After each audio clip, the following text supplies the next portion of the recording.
My name is Christoph Bauer. I'm working with the Austrian Broadcasting Corporation in the department Multimedia Archives. I don't want to have this question reduced to a kind of a philosophic approach.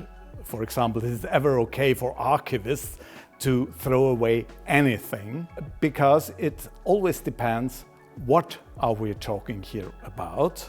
Well, let's keep in mind one of the most important sentences or quotes we as archivists know. It is important to keep the content, not the carrier. So speaking about is it ever okay to throw away the carrier?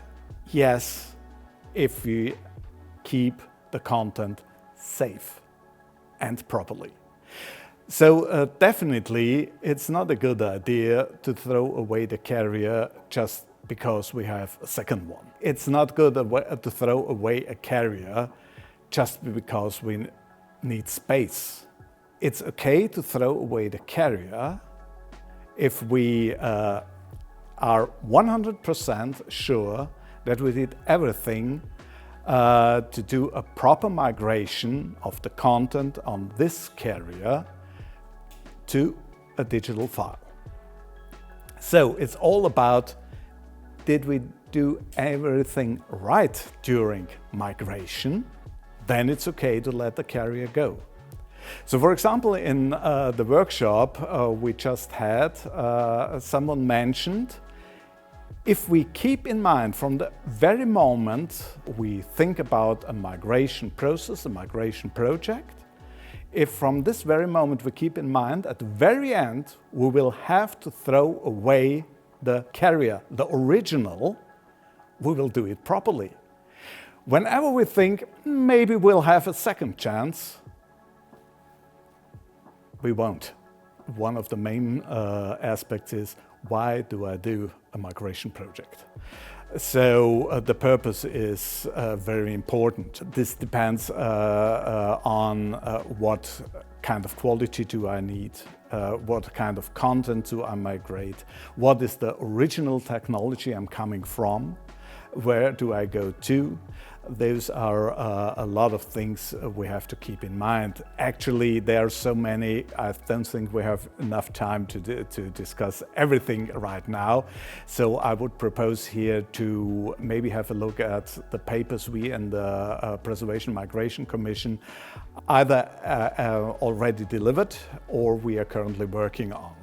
So here we try to answer this question in detail and help our colleagues a little bit on this important journey. When I started in ORF to be involved in all this question about keeping the content safe, I was engaged in the mysterium of metadata. Later on, I was introduced to a lot of technology questions, physical questions. Chemistry was as well an important part. I hated chemistry at school. And helping me in this maze of technology, of course, was being part in the big family of FIAT IFTA, because here we had the chance to discuss all these things, exchange our experience and learn a lot. The older I got, the more the digital topics popped up and now more in the foreground. Even now when we are talking about our collections, especially the colleagues in the, let's say, Western world talk more about digital storage and carbon footprint of this storage. But our colleagues in the other parts of the world still have the earlier questions. How do I keep my carriers alive? How can I preserve the valuable content on it?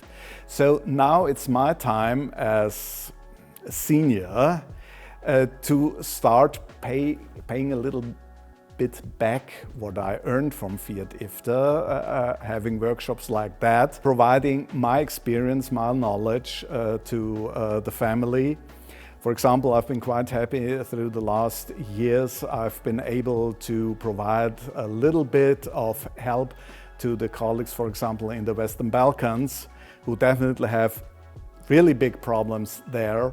And even the smallest bit of information, help in information and backing up their already good ideas and solutions makes me quite happy. And so my role changed a little bit here in FIAT IFTA from being the apprentice to something who at least tries to tell a little bit of his knowledge, but it has been quite a pleasant journey.